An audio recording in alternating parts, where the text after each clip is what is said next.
Welcome, everybody, to another episode of S.I.P.A Paranormal Chronicles. And today I am over the moon to have paranormal royalty in the room. We have the one and only Barry. Barry, welcome. Hi, thank you so much for having me, Lee. Yeah. So I need to get the elephant in the room out of the way first. I'm very disappointed to see that you've not wore your pink tutu or your pink bow. I've got the pink tutu. It's upstairs in the wardrobe. We can grab that one if you want. So obviously people know you from Help My House is Haunted. But what I'd like to do, I'd like to start at the very beginning of your paranormal career. So we'll crack right in. And if you could tell me how you got involved with the paranormal and some of your very first experiences, please, I Wow. should say. Well, I mean, I've had paranormal experiences since I was very, very small. I think 5 years of age is when I vividly remember my first paranormal experience of seeing a man walking through my cousin's bedroom and straight through the wall. So it was from that moment on that I knew there was something a little bit strange taking place in the world. But I've always had this curious fascination with the world of the paranormal, and I come from a family of spiritualists, I guess. I mean, my nan was a palm reader. She was a mystic in her own right, right? And she used to be able to tell people what they were in a previous life just by Oh, wow. touching their ankle. I think that's pretty cool.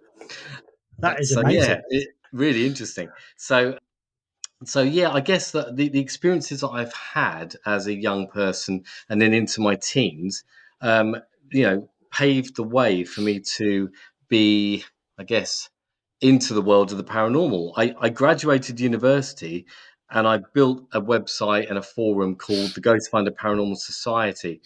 So that really kind of spiraled out of control in a few years, and we had lots and lots of members from all over the place, and people contributing to what then was actually kind of like a bit of a fun subject that was quite niche, and there wasn't that many people around doing it. Back in the day, I'm talking when there was probably 100 paranormal teams. Now we've got like 10,000 paranormal teams. So it was at its birth almost, and it was just a brilliant way of kind of using that curiosity and the experiences I've had as a kid and developing them further because I wanted to find out, is there life after death and what it is that I've actually seen and witnessed, and therefore answer the question I had was, do ghosts exist? Are there such things as spirits? And I'm still on that path. I'm still on that mission. So I've come a long way since the age of 5, and now I'm 46 now. So in 41 years of having a passion and a curiosity for the supernatural and for kind of investigating places that I've always wanted to investigate, despite them being notoriously haunted or famously haunted, as it were, but also having the privilege of investigating people's homes and helping them with their own hauntings. And that is what I do now, and that is my job. And I'm lucky enough to be considered a professional paranormal investigator because I, I do this for a living. It's my job. And I think that's like, yeah, everybody's dream is to have a job like yours, especially everybody that's involved with paranormal investigating. And I've been in Canada for 12 years and been in the UK. There was only one TV show on at the time with Yvette Fielding, doing that kind of thing. And it hadn't kind of like launched a big, what's the word? Yeah, platform as what it is now. Yeah, And it's absolutely. people like you that I think have actually encouraged layfolk to actually go out and join teams or go on investigations and to find what the paranormal world involves for that individual. I think you're spot on, Lee. I can tell you now, and I don't mean this disrespectfully to all those people out there, but for the last 20 years, I've been delivering paranormal events, public events, and in between the other jobs I've been doing, and lots of people that turned up on those events are now running their own paranormal groups. They've come on events, seen how I do things, really enjoyed themselves, had a look at some of the equipment that was being used and the explanations, descriptions, asked questions, obviously, followed me for a period of time, and then decided, well, now I want to go do that for myself. And I know for a fact there are dozens of people out there with their own groups now, and I come across them from time to time, and I'm thinking, I recognise you. Oh, yeah, you came on one of my events about 18 years ago. It's that kind of thing. So maybe it's a good thing. I've inspired others to take up this pursuit of paranormal progress and pathways and research. Some people call themselves investigators or researchers. I like that. It's good. I've inspired people to do what they love doing, and I feel grateful. Yeah, because when we created our team, we were adamant that we was going to do things by the book per se. So yeah, if you've got noises in your attic, we were going to check for rodents, and we're going to look at the EMF, we're going to look at the black mold, we're going to look at any other radiation and stuff like that to eliminate every possible thing that we could before we put our paranormal hats on. Yeah. And that's And exactly right. yeah, I've always taught people that go in, with an objective mindset, look for the most logical, rational explanation first, because 9 times out of 10, there probably is. A very small percentage of alleged hauntings are genuine. It's like genuine, not because they're being fraudulently, provided to us. It's that there are explanations for sounds of footsteps, creaky floorboards, temperature fluctuations, people's moods, or the feelings of being watched, as you well know. You're looking at electromagnetic fields, you're looking at temperature changes that have some rationale behind them because of the type of property you're in, breezes, open windows, cracks in the doors, all that kind of stuff. There's always things that you can look at first and consider before ever turning to a paranormal explanation. And you might not see me do that on screen as part of my job, but it does happen. I do base readings and I do my own recce and I'm checking the location out. But I get provided with cases that I'm going to investigate that have been verified and all the due diligence has been done. I get asked this question a lot. Barry Ghai, why is it every single case you go into and do on Help My House is Haunted, there's evidence of paranormal activity? That's because the production team get presented with 100 cases and we choose one. So out of yeah. every 100 cases, there's possibly one there that needs our help genuinely, and maybe more than that, and I'm sure there are, but only one that stands out for, I guess, for entertainment purposes, because the commissioners and the production company are looking for the most entertaining or potentially entertaining case to provide entertainment for the masses. For me, I don't give a shit. All I care about is that the case is genuine and there is evidence of paranormal activity that is verified, tangible enough for me to investigate using the proper techniques, experiments, and equipment. And also the very fact that I need to be able to go in there and say, well, Ian, you like the sniffer dog? Go in there, check this out, and come out and tell us what's going on. Yeah, because it's funny you should mention that, because we went to a home location just before Christmas, and this girl was absolutely obsessed to say that my house is haunted, there's spirits all over. So we thought, okay, we'll turn up. So we did a pre-investigation. We turned up. We'll do the interview and we'll do some baseline obs. And she went, "There's one on the sofa there now," and it's sort of like, what are you using? Oh, I'm using my cell phone. No, but what are you using on your cell phone? And she went, oh, Snapchat. And Oh, it's right. like, and it was picking up the crease from her like leather sofa and tried to make it into her face. And it's like, okay, how do I put this politely? Yeah, Snapchat is not a paranormal app. It's just an app that creates like profiles for people's faces. Yeah, but it's like we could not convince her, so it was like, okay, yeah. Unfortunately, this is Yeah. not the case. No, I And it agree was, as well. It yeah, is very difficult to convince those that want to believe that they have a paranormal case, they have a haunting, they have a problem. It's difficult to provide them with, real answers. I always struggle with that. But if you explain things properly, you take the time to explain things and try to demonstrate so that you are providing a real example, it helps, and it does help. I mean, the orb debate is obviously something. I'm not going into the orb debate with people right now, but I have come across this daily for the last 20 years. So I refuse now to even entertain images and emails that are sent to me and messages, DMs or whatever, when people are saying, please, can you have a look at this video? I think there are spirits because they're all flying all over the screen. I don't want to keep regurgitating the same information over and over again. So sometimes sometimes I look at them, sometimes I ignore them, and that's not being rude. That's because I'm a very busy person. I don't have time to Yeah, reply and respond to every single message that comes my way. Even my management team, they don't do it either. So it's a matter of saying, you kind of have to pick your battles almost. It's like, well, I'm not going to win that one because if I provide them with the real answer, they're never going to talk to me again. So that's maybe, it. Yeah, yeah, got to yeah, be careful. yeah, and it's good that you say that, because last night we set up our DVR system and we had 6 cameras, and because it's in a mill, you're going to have dust, and Yes. every camera had got orbs left, right, and center.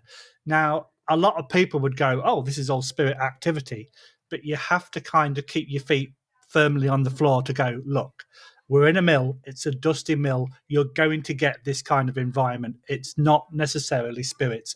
And that's a very difficult argument to win, like you've just said. And the amount of times that people go, "Oh, you're a ghost hunter." "No, I'm a paranormal investigator." There's a difference, and they don't know the difference between the two. Yeah. And you probably get that kind of comments every day that people go, "Yeah, it's absolute BS." But okay, so what All the evidence do you have? Yeah, Yeah, yeah, absolutely. You're never going to convince everybody, but that's not my job. My job is to provide the audience that enjoy watching the show with the tangibility and the evidence that backs up why we're in that property, what we're doing, what we've managed to achieve at the end of it. yeah, I mean, that's my passion. You see, I'm passionate about evidence. You know, the case is good, great, but I want to provide everybody, the homeowner, obviously, with real evidence that they're going to go, wow, oh my God, and validation. Because however compelling evidence is, it has to be backed up by the historical narrative. It has to be backed up by anecdotes and personal experiences. And when you bring all of that together, you have a very well-rounded case that is powerful and compelling. exactly. And that's the key. Yeah. At the end of the day, we are here to help people. We're not here to prove the existence of spirits and ghosts. And like I Correct. say, we're both on the same wavelength about that.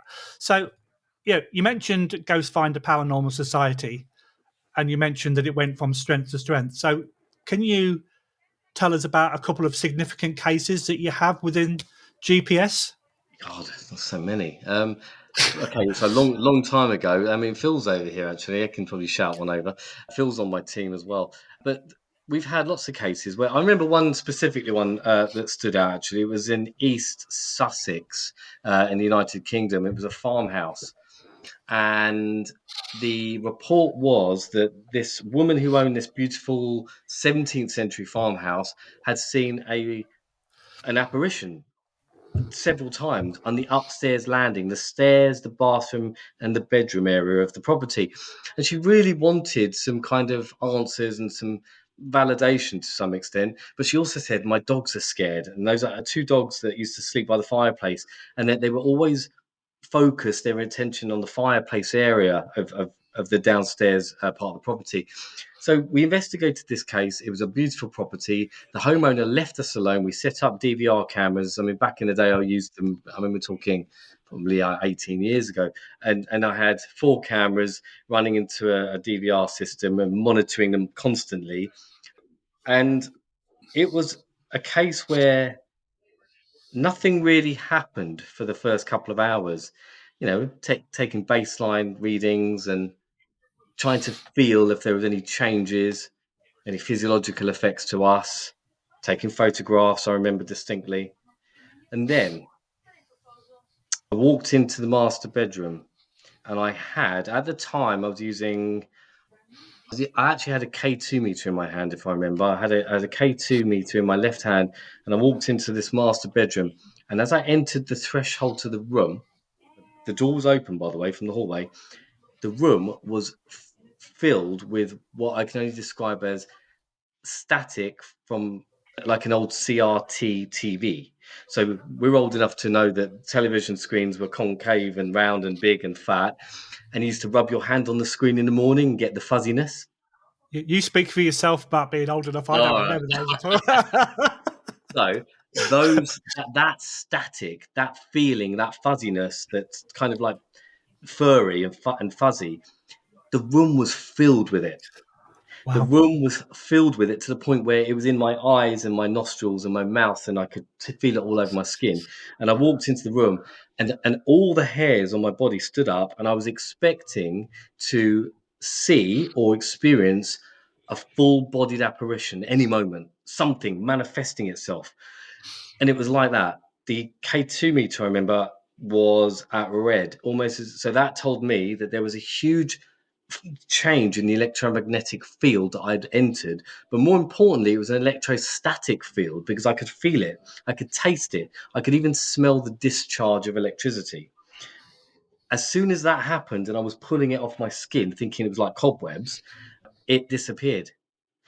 But it was so meaningful for me and such a palpable experience that I remember thinking that stood out, and it was a validation to me that yes, whenever we're looking for spirit, using something like a trifield meter or a mel meter will give us a really good understanding of the factors and variables that are considered when looking for paranormal activity, because I know firsthand that there is an increase in the electromagnetic field, the energy around us, but also static and electrical energy.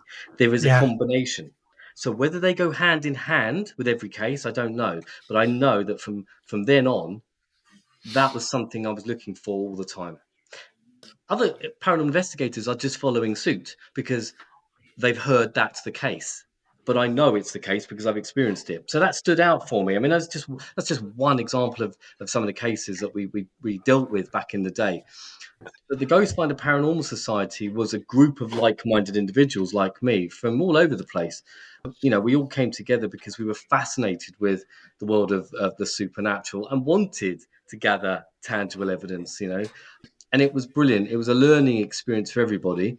And we managed to investigate lots of different private locations and famously haunted locations across the United Kingdom for many years. And it's still in existence today. I still run the Ghostfinder Paranormal Society, but I have an events branch of that in terms of obviously a business model. Paranormal events is delivered by Ghostfinder Paranormal Society. So the same people that I've worked with for 2 decades still work with me. That's Phil Measy, Kate Ray, who you spoke Yeah. to recently, and a few others. And now, my fiance Emma, she's in charge of me, really manages me, but she's also on the team as well. Exactly. So she manages, but she's also a budding investigator with a really good ability to sense and feel energy changes, fluctuations in an empathic way, which I find quite nice and reassuring. We work very, very well together, and she understands exactly what I'm about to do, and vice versa. So it's quite a good way of working. Actually, it's an effective system that we have. But my team are brilliant. I've got so many investigators that I work with, and we're all friends. The key is we stuck together for 2 decades. And why is that? Yeah. Because we don't, I'm going to say this now, quite frankly, we don't bitch and moan and fight, and there's no paranormal politics involved. We're just people that get on well as friends. Okay. We understand the ethic, the ethos, the motivation. We want the same thing. And therefore, we pursue the same thing in the same way. And I think that's really important. Yeah, because it was interesting talking to Kate yesterday about the fact that about the non-human entities, and you use her expertise when it's not necessarily going to be a spirit or a ghost. And like she blew my mind yesterday. And it's like some of the things she was coming out with, and the fact that she talks about that, quite openly because she's got this ability, and like it was mind blowing because like not many people understand that it's not just ghosts and spirits. There's many different entities that can be involved. Correct. Yes. I mean, Kate is very well read. She comes from a background of the Fae and elemental energy, and I've used her before, especially when I've been filming and Help My House is Haunted. I contacted her because she had a specialism with the Fae, and one of the cases I was working with actually related to the world of pixies, pixies, however you want to call them. But that is a branch of the elemental world that Kate is so well versed in. So she's an excellent spiritualist, so has psychic abilities and mediumship abilities. And I've used her expertise on many cases where I've asked for guidance from a spiritual perspective. And it's Right. important because every case is different. As you said, and for those that are listening to this, there aren't just spirits that are intelligent, conscious human spirits, or ghosts, which would be your residual imprint there. You also have your non-human entities, your demonics, your lower vibrational entities, your elemental spirits that were never human and actually are just nature spirits. And we're surrounded by them all the time. Now, obviously, not many people have come face to face with gnomes, pixies, or imps, or elves, or fairies, or whatever. But I believe that they exist. And I believe that based on the evidence that I've received through instrumental trance communication methods in certain different locations and in certain cases. So I'm very open-minded and I'm very open to that because I've experienced the fantastical. So, keep yourself open-minded and For sure. embrace that and look out for these things. If you do, you might be surprised. That's right. And we do refer to ourselves as, skeptics with an open mind, and that's most important. So you mentioned Help My House is Haunted. How did you go from GPS to then get a TV show that is loved by thousands and thousands Wow. and thousands of people? Let's say a little bit of luck, pinch of stardust. Um, to be honest with you, I back in 2009 or 10, 9 or 10, I can't remember when, there was a company called Living TV that's back in the UK. They used to show Most Haunted, which was the popular ghost show of the day, and Most Haunted used to do a live program every year. So that was around Halloween. Well, that was seemingly benched, and they wanted something different and new. And I was asked if I would be interested in auditioning for a live paranormal TV show called Paranormal Investigation Live. Great title, yeah. So it was Paranormal Investigation Live. So myself, Phil, and a few other members of the Ghostfinder Paranormal Society at the time got the gig, and we did this live TV show in Scotland on Living TV. And that was the first television I'd done, and it was live. I was thrown straight into the deep end, doing something that was completely normal for us in terms, but not on television. But it was good. It gave me a foundation there to do more on television, I guess. And I suppose once I'd done the one thing, then I was always looked at by other people across the world to say, "Oh, well, Barry's been on telly before. Would he be good for this?" And that's what happened. Essentially, I worked a day job. I worked in education. I had a very normal job, a full-time normal job. I was paid quite well because I was a senior manager. But I also got an email around 2016 from Back to Back Productions, with my production company. Back to Back contacted me, and it was an email to say, "Hey, look, would you be interested in a new paranormal TV show?" And I said, "Yeah, why not? Great." So I replied. I didn't hear anything back for almost a year, Wow, right? Seriously. Then that's crazy. all of a sudden, something just clicked, and it was like it all spiraled out of control. I ended up finding out that Zach Bagans, who heads up Ghost Adventures, wanted he was the creator of a new TV show. They were looking for specifically a British paranormal investigator, someone from Europe, a female preferably, and a psychic medium.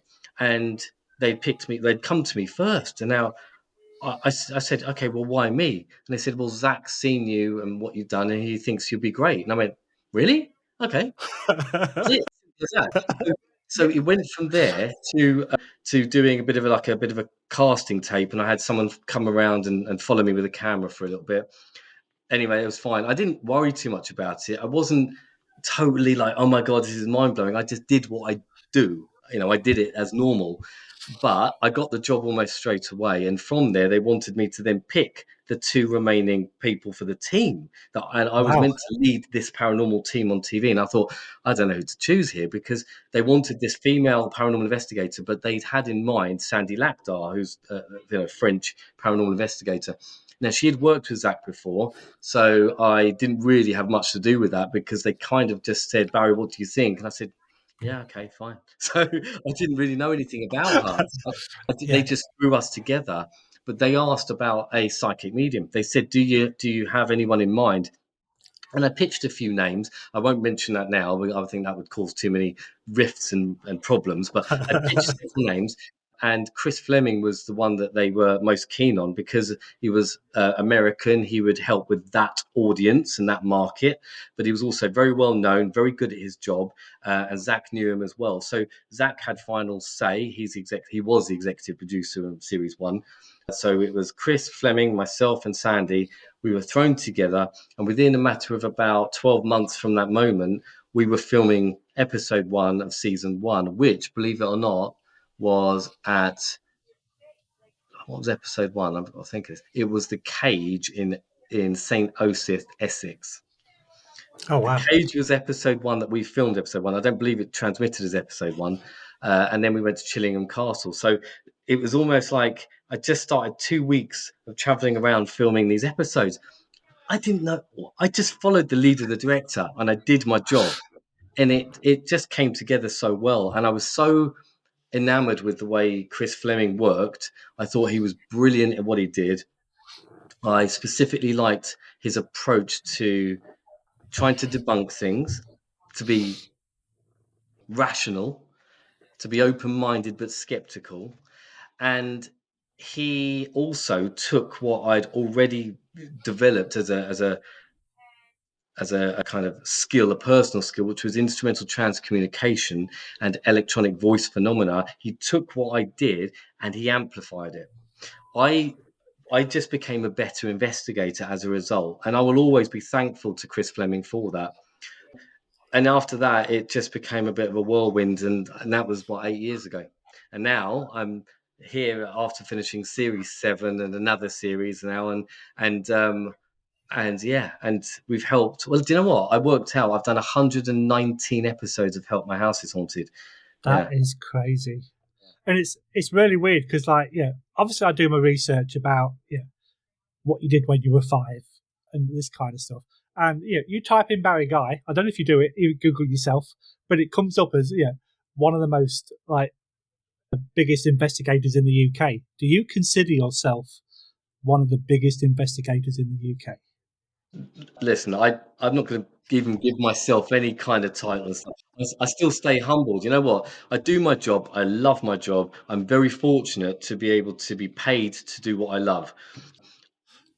When I hear the word expert or Barry Guy is expert, I'm not. I'm just experienced, and I have enough experience to provide information and guidance to others. I believe that I've pioneered certain approaches to things, and I've helped to progress the field of what we do on and off screen. Now, lots of people would consider what I do to be just entertainment. Yes, of course, it's entertaining. It has to sell, otherwise, people don't watch it, and then there's no more Help My House is Haunted. So it's that Yeah. circle there. But I do my job, and I'm good at it, and I've helped so many people. I've helped so many people with all their cases that have truly taken their toll on me. What people do not understand, Lee, and I'm going to share this with you now so that everybody that watches and listens to this will understand, it is not just fun and games and me traveling around wearing a tactical vest and some torches and apps and voice recorders. It doesn't work that way. Every case takes a little bit away from you. It chips away at your mental health, it chips away at your physical health, it takes a huge spiritual toll on you. So much so that I was ready to leave the show and hang up my boots 2 seasons ago. Wow. I had experiences that changed my perception. I've had experiences that have broken me inside. it's very difficult to talk to you about it, and I find I struggle all the time when I talk to people, when I do my paranormal masterclasses and I talk about my journey into this. It's in a bit more detail with more anecdotes, obviously, time constraints, etc. But there are two specific things that stand out to me that have really just changed everything, and it is tough. I just want people to understand that it's not just for show. The stuff is real. It is genuinely scary. It is taxing to the point where it turns you into a different person. It really Yeah. does. You come home And and you take baggage with you. oh yeah, and you mentioned about it being entertaining, and one of the episodes that's just been on over here in Canada is you running through the field at the farm, and it's like, oh no, it's chasing me, and it's sort of like, I've got tears streaming down my face. It's like, so Yeah. so when you are filming an episode, we only see an hour. Yes. So how long does it take from the moment you arrive to the moment you depart? Oh, I'm going to ruin the magic of TV now, aren't I? 3 days. It takes three Wow. days to make one episode, and it takes 4 to 5 days to complete the episode in terms of traveling and logistics. So you can Yeah. imagine how many days I've spent on the road living with Chris, Sandy, Ian, and Jane. Animus has Yeah, been. and like Emma's going, oh no, he's coming home this weekend. I haven't got any peace and quiet anymore. Oh well, no, she gets time, gets time away. But to be honest with you, I don't leave her alone. I talk to her every day. Yeah. As soon as I arrive at location, I'm on the phone to Emma. We talk, and she really helps me through. It's a lonely world working in telly. Oh, I can imagine. It Yeah, for is, sure. yeah, it's lonely. You need your Yeah. loved ones. You need your family. You need the people that care about you around, because they keep you grounded for a start. They keep you Yeah. sane and they keep you safe, and you're loved and protected. Yeah. So you mentioned that you've done more than 100 episodes. Do you have one particular favorite, or not a favorite, one that's like the most memorable? Because I know there's been ones where you've been partially possessed. We know ones where we've seen you break down. We've seen ones where you've been chased through the field and everyone's crying of laughter. So, Yeah. what would you say is the most memorable episode?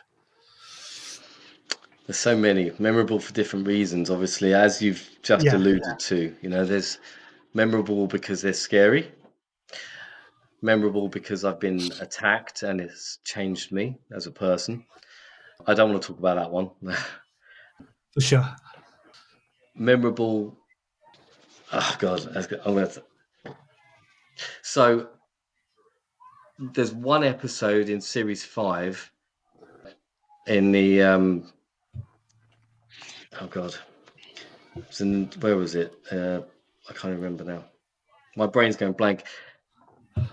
An old medieval house, Tudor house.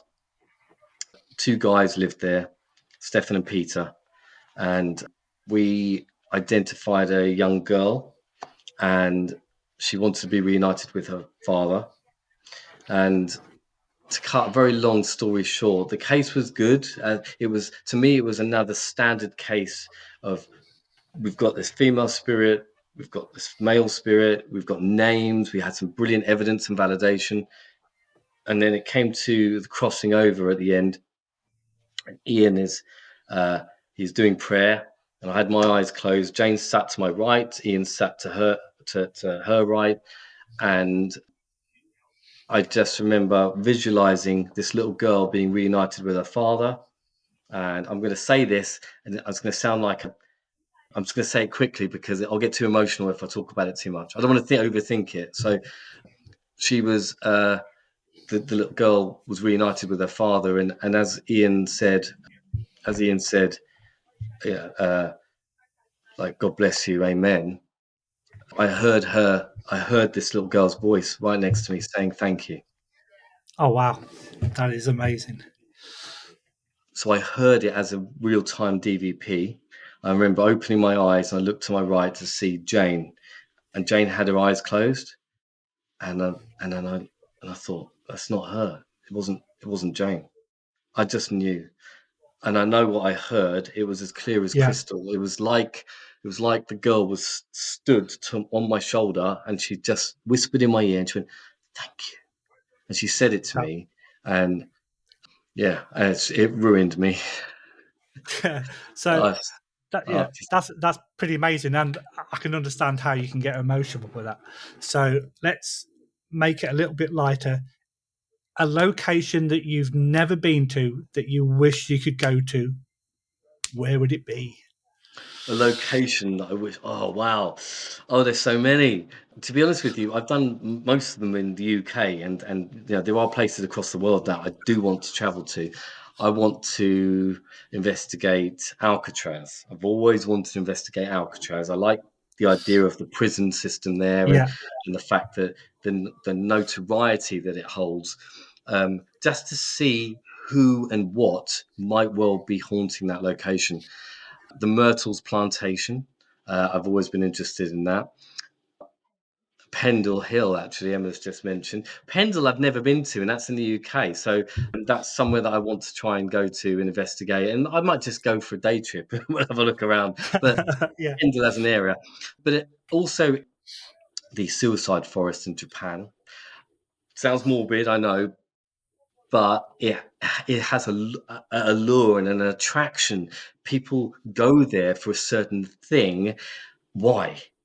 What is it about that? Is it something to do with ley lines? Is it electromagnetism? Is it a pull factor? Is there something dark and demonic that work there, almost sucking energy in, i.e., human life forms? Anyway, it's just there's so many amazing places in this world. I'm never going to get to do them all in this lifetime, I'm sure, but I'm going to have a good go. yeah. So if ever you come to Canada, let me know, and we'll make sure that we can involve you in an investigation So, in where in Canada. Canada would you recommend, Lee? So there's a few good places. There's two jails that are close to us. One's called Cornwall, but it's a town, not a county, Yeah, and it's called the SDG jail, and that's got some really good paranormal activity. I've had some really good EVPs there. And then the other one is it's the second oldest jail in Canada. It's called Lariginal. It's a French jail, but it's still in Ontario. yeah. And that's infamous for paranormal activity as well. To the point that when I went there to help a friend out do a public event, I'm walking around and I was in this particular room that was sterile. It had just been decorated, so there was no cobwebs, and I just got this nice little stroke down my face, and it's sort of like there's nobody around me, and it was like amazing. So those two places are really good. The mill we went to last night is yeah, is known for a lot of paranormal activity as well. So there are different locations, but the only problem that we have in Canada is a lot of these buildings are owned by the city, Right. so that makes it a little bit more difficult to get and investigate. But we do our best. But we are going to a small place in the US next month for my birthday. So my birthday's a little bit older than your birthday, but let's not go there. So there's three of us going away for a boys' weekend, and we're investigating there as well. So yeah, Sounds there's a lot fab. of Now, you're going to have to tell places. everyone, Lee. So, when's your birthday and how old are you going to be? It's a big birthday. It's at the end of June, and Yeah. it's a big 60. See, I I would know I don't. not. No, you don't. Honestly, genuinely, you do not look 60. But happy birthday for next month. All right. Thank you very much. So your new toy that's I'm not going to say I correction it's not a toy, but it's your new baby. Let's talk about SpiritWave. Yes. Okay. What do you So want me to talk about Spirit Waves? Okay, fine. tell you Spirit what, yeah, Wave. you're the guest, I'm the host. You talk about I'm used to presenting, aren't I? So yeah. sorry, Lee. No, so Spirit Wave is my brand new ITC application. It was only launched recently. We're talking March the 31st. It is available on the App Store. And that's for your iPhone products there, and also Google Play for the Android platforms as well. So Spirit Wave is a way of communicating with spirit. Exactly that. It has a huge database of electronic vocalizations, harmonics, phonetics, partial words, it allows spirits to manipulate this huge database of electronic sounds to communicate to us and with us. Now, here's the key. You might think, well, that doesn't sound like something pioneering and new, because there are other applications that are similar to that, which you've seen me use on television before. Well, here's the clinch. This is powered by the amazing Alice algorithm.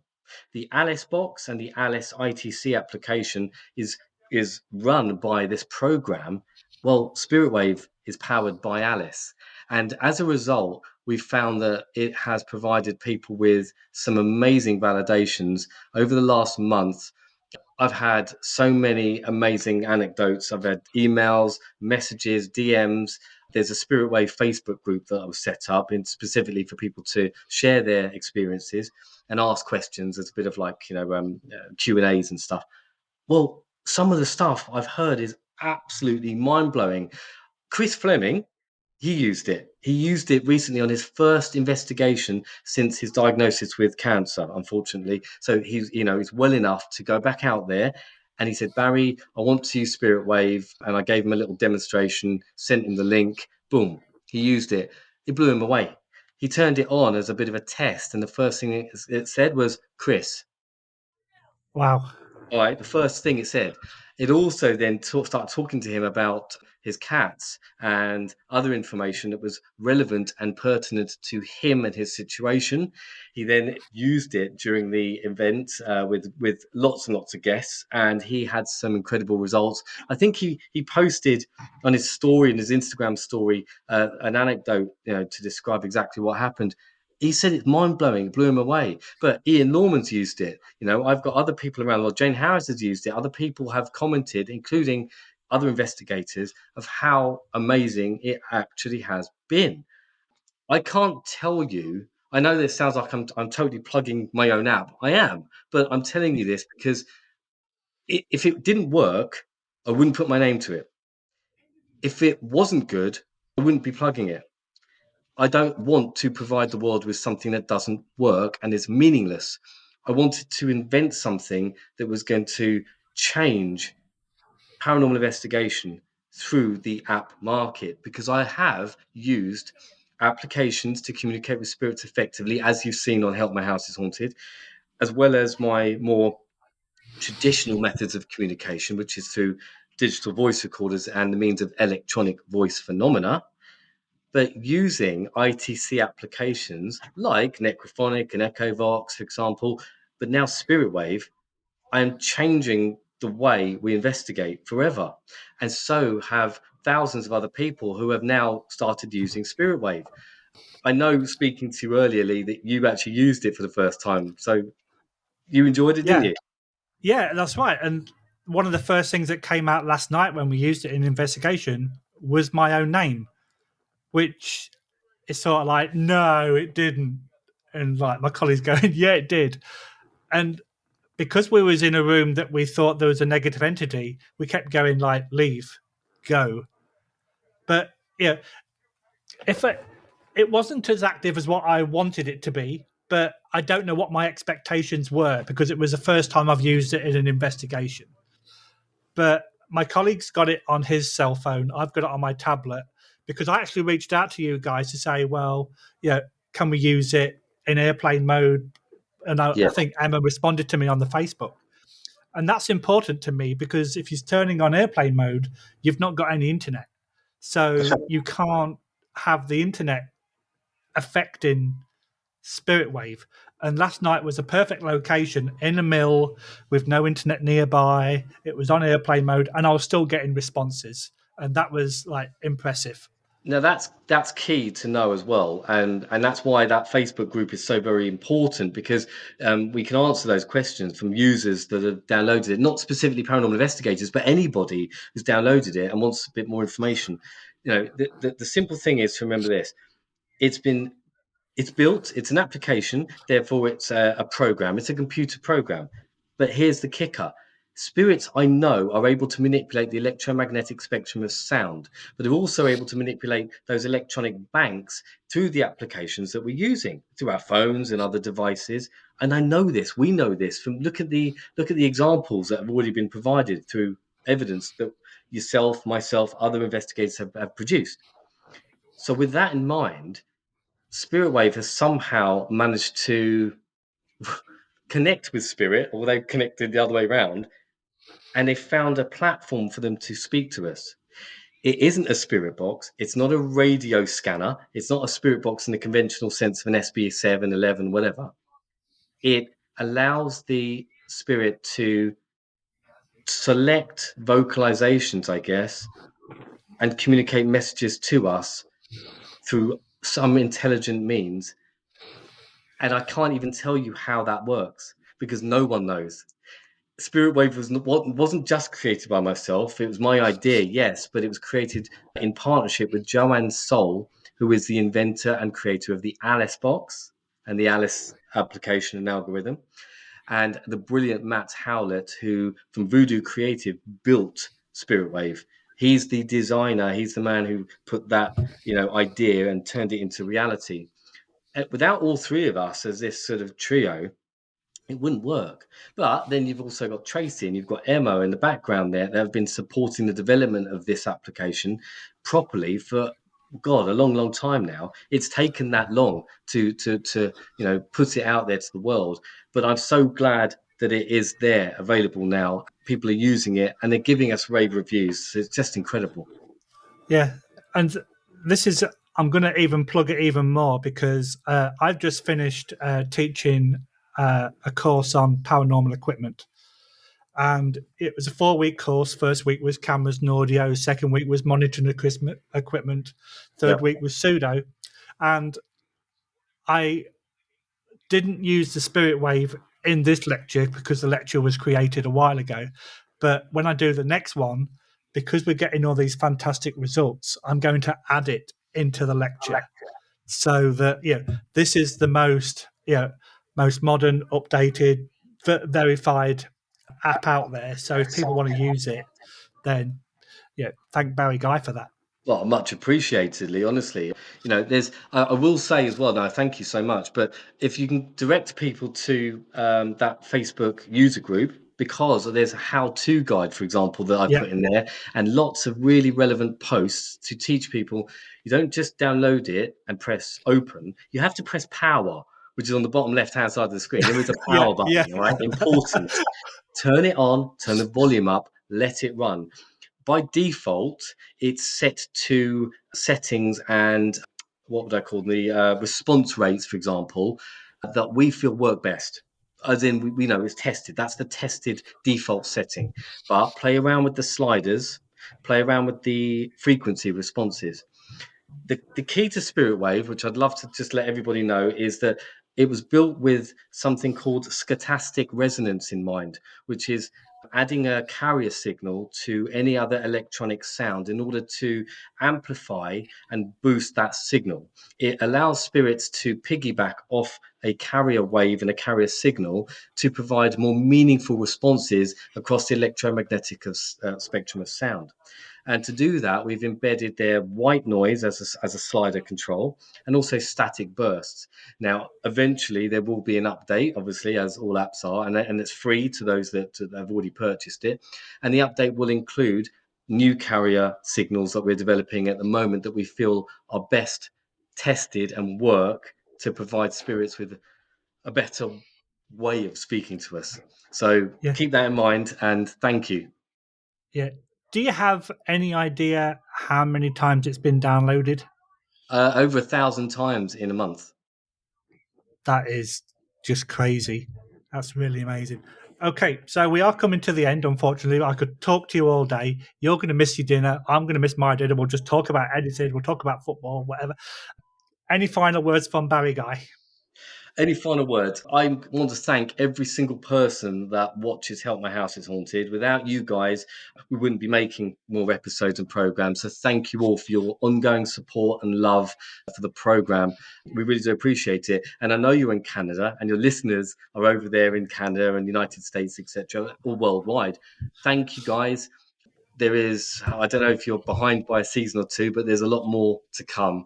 And if you are in the UK and you want to join me personally for a paranormal event, which I will deliver myself, then please go to www.barriguide.com and join my Facebook page as well. And then you can, try to chat to me in person and find out a little bit more. That's it. So the next time I come to the UK, we'll definitely have to meet up for a beer. Most definitely. Sounds like a I'll do plan, that. Lee. Thank you. Okay, Barry, thank you much for your time. It's been absolutely wonderful talking to you. Like I say, paranormal royalty. I'm bowing down to you. You have a great rest of the day and thank you for your time. Take care. Thank you so much, Lee. Cheers. Goodbye, all.